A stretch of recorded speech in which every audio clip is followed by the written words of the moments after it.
Welcome, everybody, to the 90s Kid YouTube channel. I'm your host, Canadian Matt. This is American Matt. Hello. And we just watched the Final Fantasy 15 reveal show. Matt, what did you think of the show?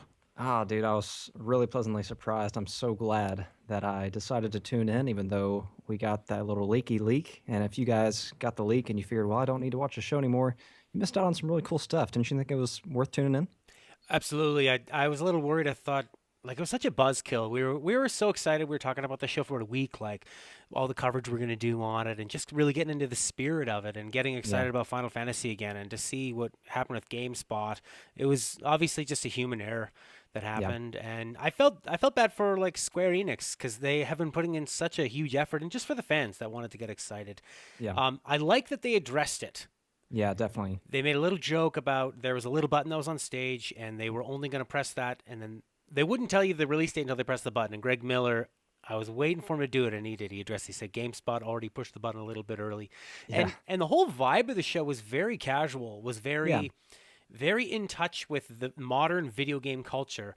They started off with a lot of pomp and circumstance, looked like a Square Enix joint, like just like one of their video games. Huge Mm. intro. The graphics were amazing on all these real life people. And Right. then it kind of cut to Greg Miller and Tim Geddes from Kind of Funny doing a react video to something you just saw. Yeah. And when they were doing it, I thought, all right, this is kind of neat. Like, we'll see where this is going. It had a good energy to it. And then they were interrupted by the commentator, I guess the narrator for the night. And so that they had a real loose feel. They allowed Greg Miller to say that he wasn't that into Final Fantasy. Yeah. They let him make fun of the naming conventions of what Square Enix does, and they just really put the control in. It did not have that like soulless corporate everything's super safe and Yeah. like we'll go through this. We'll break it down part by part. And there was one guy, the Square Enix of America. I don't remember his name, and he came out and he Right. was like super gung ho, like Yeah. Yeah. sunshine and roses, and we'll get to that.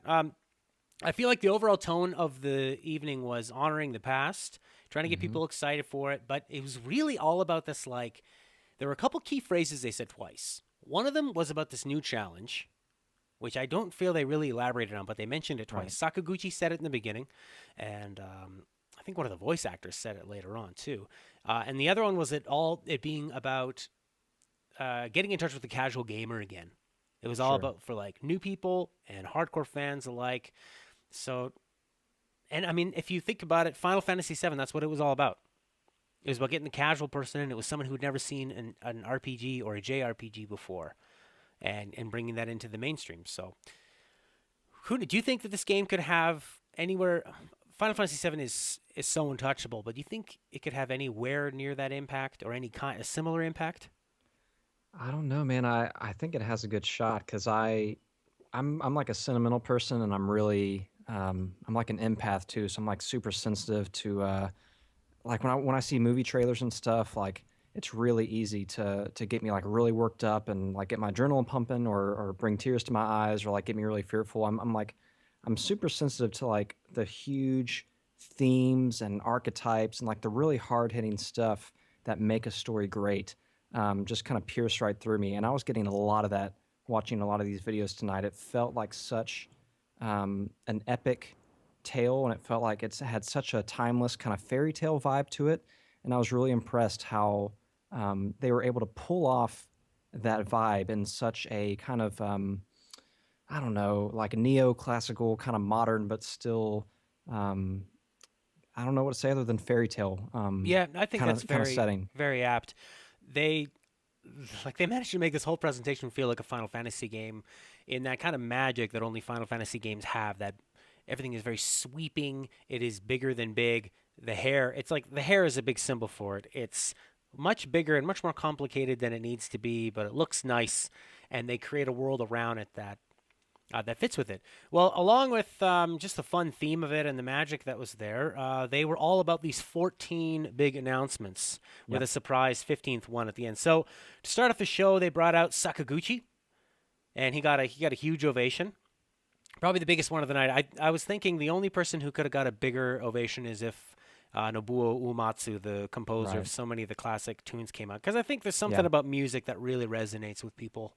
Sure. Unfortunately, he didn't get to show up there in person. He came in on a video feed, and he didn't do any of the music for this one either. So, but I still think he's just he's for me anyways like a real hero of mine. Definitely. Yeah, me too. Seeing this new trailer that they showed, a lot of it was from the father's perspective with Noctis, and then this Titan. Tim Geddes called it a Titan earlier on. It's that humanoid giant, Yeah. and that ended a couple trailers where he picks up the character and then slams him into the ground, and then the big Final Fantasy 15 comes out. I really like Yeah. the look of this guy. I was hoping that he ends up being a very prominent figure, like a Sephiroth type or sort of a main villain. I hope, and he very well could be. It seems like he featured twice in some of their newest trailers. So, Right. I like the look of him. You know, when you see some of the fantastical monsters and beasts, you think, all right, they're interesting to look at, but there's something about it being humanoid. I think that I was imagining this Titan might have some sort of personality. So it'd be interesting to find out a little Have bit you more ever about seen him. the anime Attack on Titan? I have not. It kind of reminded me of that because the huge titans in this anime are humanoid and they're all kind of naked and almost skinless. Like you can see all their muscles are kind of bared, and it gave me that vibe a little bit. Mm-hmm. And Mm-hmm. they made that a big deal. They featured that. I don't know if it's like a going to be like a recurring mini boss or something, but I could see that being a cool boss if like this the enemy army like commits some kind of awful like unethical war crime and crime against humanity and either breeds or creates this like giant humanoid to unleash against that kingdom. Looked really intense and cool. That would be cool. Sort of like a Ruby weapon, Omega weapons. It's like Yeah, kind this of like big, that. yeah, this big boss kind of coming back to like kick some ass because it has to. Yeah. It seems I'm hoping it's sort of like like their last line of defense. You know, the big gun they take out of the case. How about the 3D journey through one of the Amano Final Fantasy logos? Amano's done 95% of the Final Fantasy logos, that beautiful art, and then taking sort of a 3D trip through that. That looks like something would be fun to do in VR. Kind of got me Oh thinking yeah. about different VR pictures. That was a nice little piece. I mean, that's something you haven't seen before, so It was cool. it looked like they were just coming up with different ideas. Like, what are we gonna do for besides just the release date and all these other Right. apps and stuff they're trying to sell? So as far as it didn't feel like fluff. It was a fun little piece. Yeah, it was cool. I have in my notes here Uematsu. He was the composer. Said this new challenges phrase. It was the second at that point. That was the second time Sakaguchi said it about Tabata, and so did Uematsu. So I don't know if that's just like a Japanese Hmm. turn of phrase. Like, see you later, good challenges to you. But they kept bringing that up. I don't know what it is. Maybe it's their mission statement. Like, I'm wondering if it's something, and somebody let us know in the comments if you know. I figure maybe it's something from one of the very original games, like it was some kind of central theme or maybe an utterance that the game was built around. I'm not sure. or like a It seemed like like we were supposed to almost know because the crowd kind of cheered along too. I right. felt like it was something thematic that we should be aware of, but I don't know either. I think it was a Street Fighter Final Fantasy crossover. It was like a new challenger has entered. Right. So That'd be something. then we saw some new gameplay videos. Yeah. This is one of the parts I found like I'm nitpicking here. I found this a little bit obnoxious how they had the guys do the commentary over it, and I know that fit the theme of this is how the internet is now. This is how people consume media. So let's just do it live. And I think they did a totally fine job. But I would have been fine if they just sat down and were quiet for this bit because it was a bit. Yeah. You're showing off this new footage and having a couple other voices while you're watching it is super distracting and really added nothing to me. Yeah, I'm sure just like Nintendo Direct after the full presentation, Nintendo Directs always kind of segment off like all the new trailers and all the announcements and stuff and then release them as their own YouTube videos that you can go back and watch. So I'm sure we'll be able to obviously Square it's probably up on their YouTube channel now. You can watch all those new trailers and stream them on their own. Absolutely. I was just excited. I wanted to see it. Yeah, And I did get to see it. So I'm just being a bit of a baby, but hey, that's what I we're was the doing. same way. It was kind of annoying. Um, let's go. Oh, yeah. Now, in that gameplay trailer, we saw a lot of car driving. I thought that Hmm. looked pretty cool. I thought so too. I'm Yeah. excited about that. And the Uh, Final Fantasy radio, super cool, nice oh, touch. man, that is great. It totally reminded me of like Grand Theft Auto. Listen to like your favorite radio stations, and now it's like all these nostalgic hits. But how many times can you do that? I wonder if this is going to be the last one in the series. Like, are you just going to do that in every Final Fantasy from now on? Allow the radio playing? I'd be totally fine with that. Yeah. I mean, like, keep all that stuff coming back. Yeah, I love that idea. That's going to be fun. I'm going to make great use of that. The Chocobo came out, ran around. Tim Geddes mentioned some of the drifting the Chocobo is doing. Chocobo looks Yeah, great. I mean, this whole it does. game, when they showed the environmental videos, like, were you not just blown away by how this game looks? It's crazy, dude. I mentioned to you we were kind of excitedly chatting on Hangouts as we were watching this presentation, and I mentioned if the game really looks this good Right. when it comes out and it maintains 30 frames a second, it will be a technical marvel. I mean, it just looks. I guess we'll have a chance to see. We'll talk about the demo a little bit later on, but I'm excited to see how it performs. Exactly. Final Fantasy 13 looked this good, relatively speaking, on the PS3, but it was corridor based, right? They funneled you Right. down. I mean, this game is allowing you to explore everywhere. It's an open world RPG. You can get out, run around, do whatever the hell you want. So for them to pull that off, I mean, a lot of times people you cut a break for a game if it's an open world game. You'll say this is Yeah. the best looking open world game I've ever seen. It's a lot Sure. easier to make a game that only has to focus on a few scenes at once, right? Like Uncharted, for example, you're going to go down the corridor and the pathway that they give you, so they have more time to focus on that stuff. But yeah, it's looking absolutely insane. They showed us some battle footage, nothing really new there. And again, that gameplay video ended with the Titans smashing them down. This is the time of the broadcast where the French translation started going through the main Twitch Yeah. feed. Yeah. I was watching on YouTube actually, and it was the Oh, same thing. I got the couple French ladies talking over everything. yeah. So that was I don't know if we missed much. It was about 30 seconds that Yeah. that was down. It was just kind of a live event, and I guess it just goes to show like no live event's going to run perfectly and smoothly. But Right. as far as hosting and how they put it on, I think Greg Miller did a really good job. Tim Geddes as well. I mean, you can Yeah. see Miller's just got the years and years of experience with the IGN podcast and what they're doing with Kind of Funny. He just won Gaming Personality of the Year, I think, the Dice Awards. And he Okay. beat PewDiePie for it. Good. Their strategy, Good. their strategy was don't tell any of PewDiePie's fans that he's nominated for this because most of them probably don't know. Because if a tenth of them know, it's over. Yeah. It'll be a landslide. But the good thing is, I think that to vote, you probably needed more of an attention span than 30 seconds, so none of Right. PewDiePie fans were able to do that. Right. All right, we talked about the environments. Yeah, there was a huge variety of the different cities. I mean, like kind of a Midgar, industrial, dark. I guess that's Niflheim or Nibelheim. We had like a city that looked a lot like Venice. There was a Ferris Yeah. wheel in one shot, so I'm wondering if it's going to be kind of like Golden Saucers, a place you can go play a bunch of mini games. That'd be cool. The 50s roadside diners. It's some of these scenes looked a bit like Fallout, which I thought were pretty cool. Yeah. And then they went to the characters, and they showed all the characters. This guy Gladiolos, he ended up getting the biggest cheers. I don't know if it was from the ladies, Yeah. I because think he, it definitely was from ladies. yeah, it was a big buff guy without the shirt. So Yeah. Yeah. that was neat that he got a little cheer. So people seem connected with these characters already. Yeah. I think so. Now, speaking of connecting with characters, there is a whole lot of extended universe that is going to be coming out before the game is even released. So there's going Wow. to be Yeah. an anime. Hmm. Now, when they showed the anime, you and me were talking about this, and I was saying how the anime just looked so bland compared to this ridiculous CGI that we'd seen leading up to it. But it's a 5 episode anime. It is And free. it's free. Yeah. It's free, and it's going to come up before. And I think it's pretty cool to get to know the characters before you play, because that's the thing with a video game, right? Or with any story, you have to get to know them. So if you have a way Yeah. to sort of relate to them, that should make. I mean, unless you're annoyed by them, then that could be a great thing for engagement with the story. For sure. They're going to put out a feature-length movie. It's not going to be in theaters, but it's going to be streamable and downloadable. I'm not Yeah. sure what they said about the price for that. That's got to be pretty I expensive. don't think they did. Yeah, I would imagine that's going to cost some money. If it was free, they would have shown that off. I'm guessing $20 Yeah, yeah, that's fine. I mean, you think ish. so? $20, eh? Yeah, Maybe a little less than maybe 16 or 17. yeah, I could see it around there. I mean, it's a feature length, and you're getting to watch it an unlimited amount of times. So, 20, maybe even 30. So who knows? It could be anywhere around there. I don't think I would pay more than $20. No, that's right. Stop. Yeah. Especially with things in the internet. I mean, so many people are just getting this stuff for free. You got to be careful with the pricing, right? People just kind of write it off pretty quick. Yeah. I mean, I'd imagine they're going to charge us a decent amount for it with the cast that they had on this.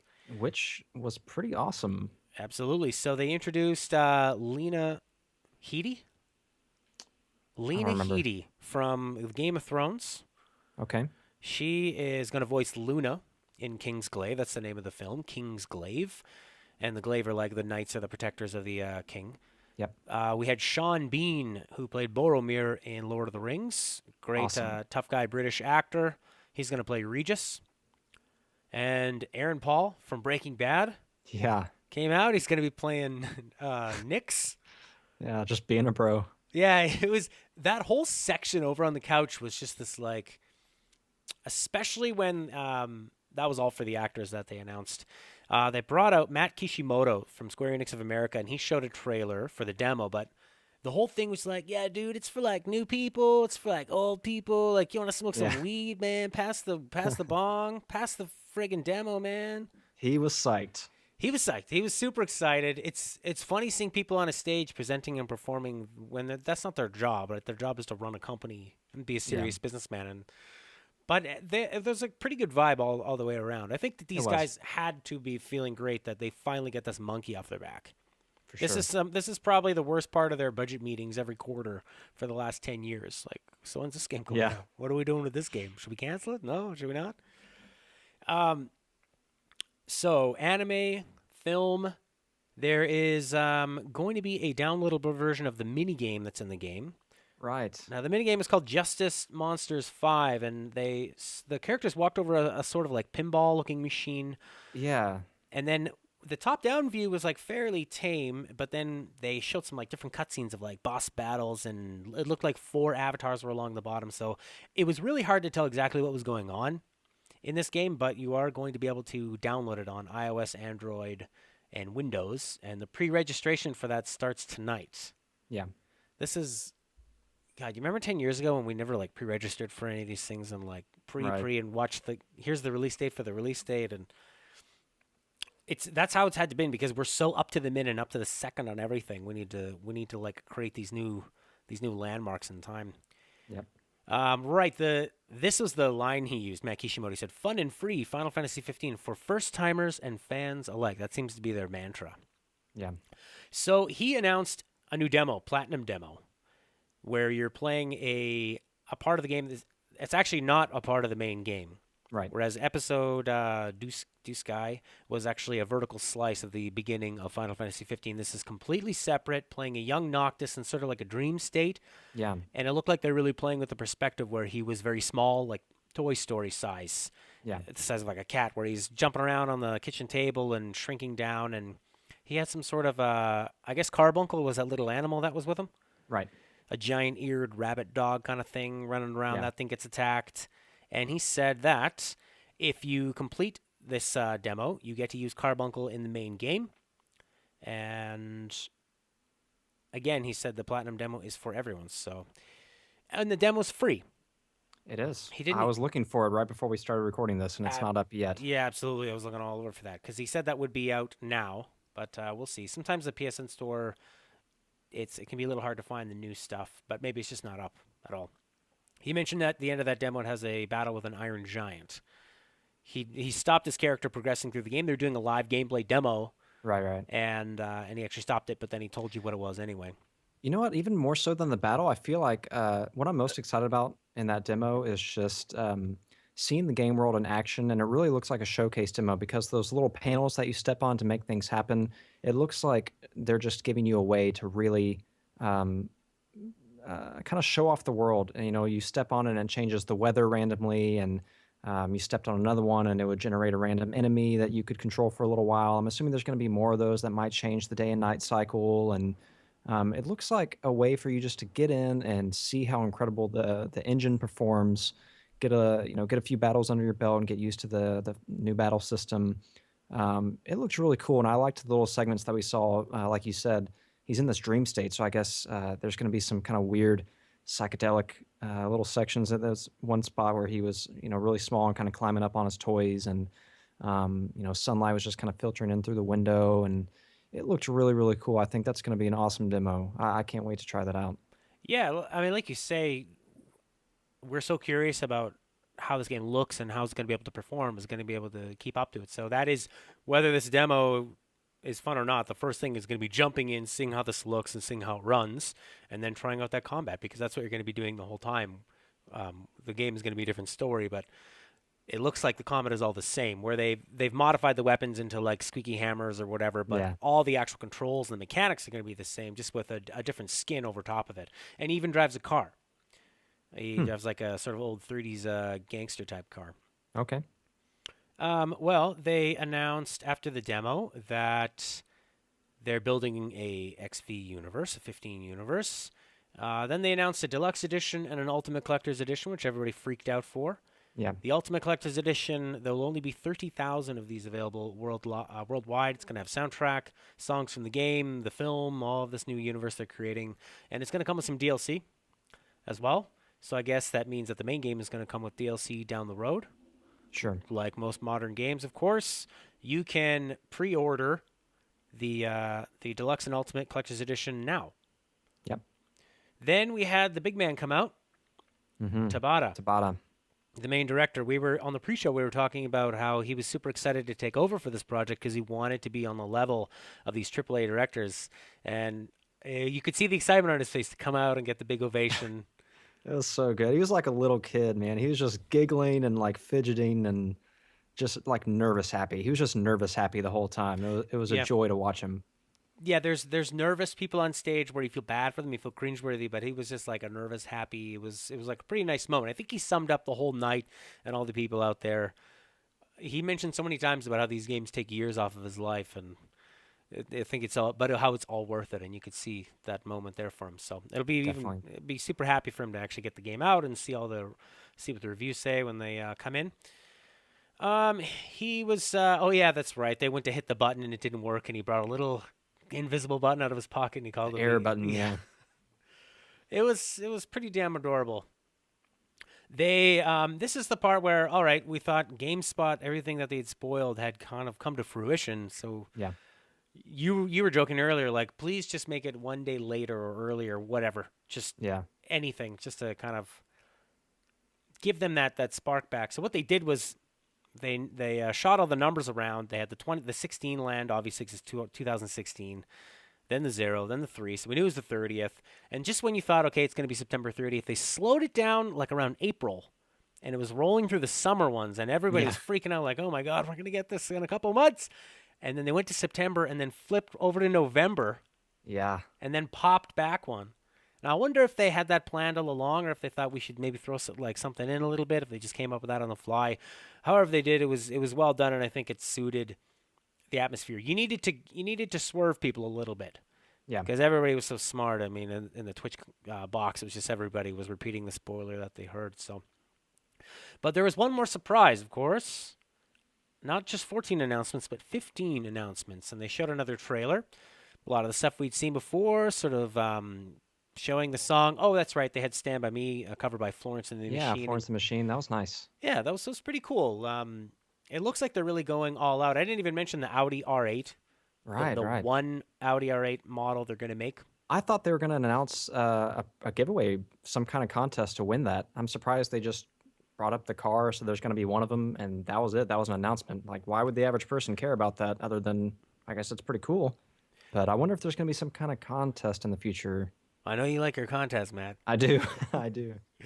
You know, when I first saw that, I was thinking, wow, they really spent that much money on this car, eh? I guess for them, like, that's not that much considering the development of this 10-year-long process. But Tim Geddes said something that made me think, where he said, okay, our commercial break is over. So I'm wondering how much of that is real, if that was a concept design, if that was like CG. They mentioned nothing about people buying it or it being offered away. It was mainly just kind of showing off Audi. Yeah, kind of. And it's going to be in the game. Because that's how Greg Miller that was something that was not in the game, actually. I think it was in the movie, wasn't it? It was in the Kingsglaive, Kingsglaive trailer for the film. So I'm thinking that was more like Audi helping pay for this. It was a sponsorship. And, kind of a tie-in. Yeah, so, they made an Audi and it had a bunch of different Final Fantasy crap on it. I mean, they'll be able to sell that for more than they made it for, and sell it for a lot more than other Audis, so. Heck yeah. All right, but the biggest announcement at the end of that trailer, I was just kind of watching. They did that same Titan thing again. I think it was the third time we saw that happen. And then the biggest announcement, number 15, is that the car is a goddamn airship. It's a flying car. Yeah. So I don't get that.